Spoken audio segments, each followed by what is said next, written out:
Sebelum nonton video yang satu ini, jangan lupa subscribe dan pencet lonceng agar tidak ketinggalan updatean baru dari IDX Channel. Pak Yogi, topik kita adalah dampak insentif bagi industri properti.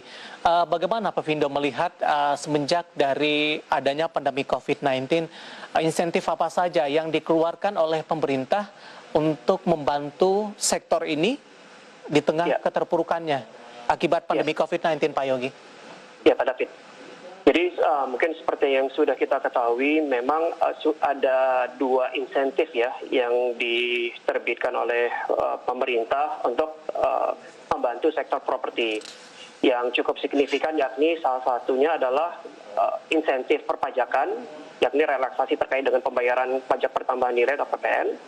Lalu yang kedua adalah terkait dengan relaksasi loan to value atau DP ya, down payment, dan juga pencairan kredit ke developer.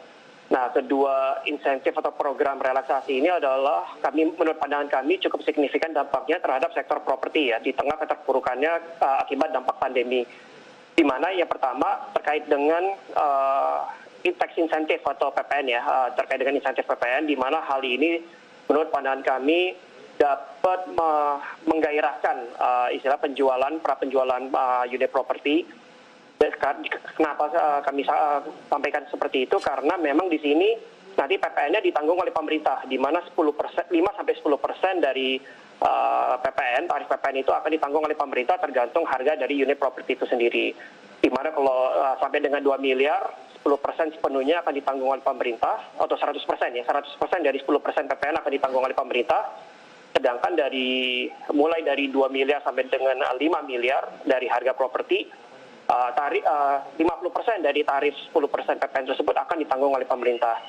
Hal tersebut tentu akan berdampak terhadap harga properti yang harus ditanggung oleh customer, di mana menurut pandangan kami hal tersebut dapat menurunkan harga properti sampai dengan 5-10%.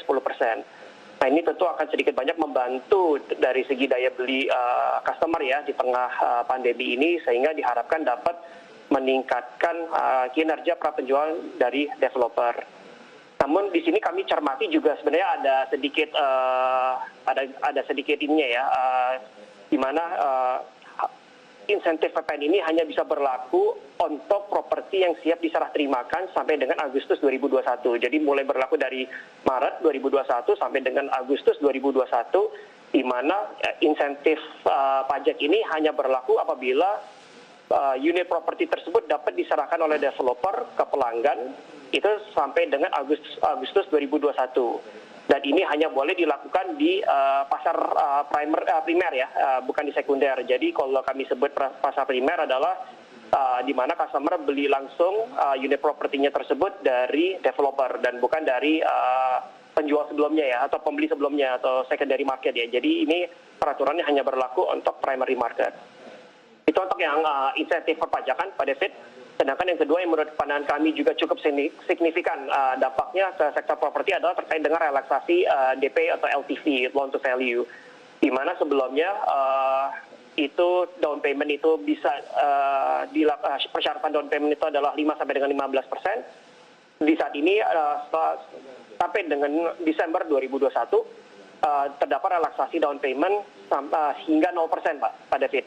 Itu baik KPR maupun KPA, dan itu pun namun ini tidak sepenuhnya langsung bisa diberlakukan gitu saja, karena untuk relaksasi DP 0% ini balik lagi adalah sepenuhnya diskresi dari perbankan. Jadi tergantung dari gimana nanti hasil underwriting kredit dari perbankan tersebut ke yang mengajukan KPR ataupun KPA. Jadi bisa saja 0% ini ditolak saja oleh perbankan gitu ya. Iya. Tapi setidaknya dari peraturan dari Bank Indonesia sudah memberikan relaksasi atau lampu hijau untuk perbankan memberikan loan to value atas KPR maupun KPA itu 100 sampai dengan 100%, di mana sebelumnya itu di cap ya 85-95% seperti itu.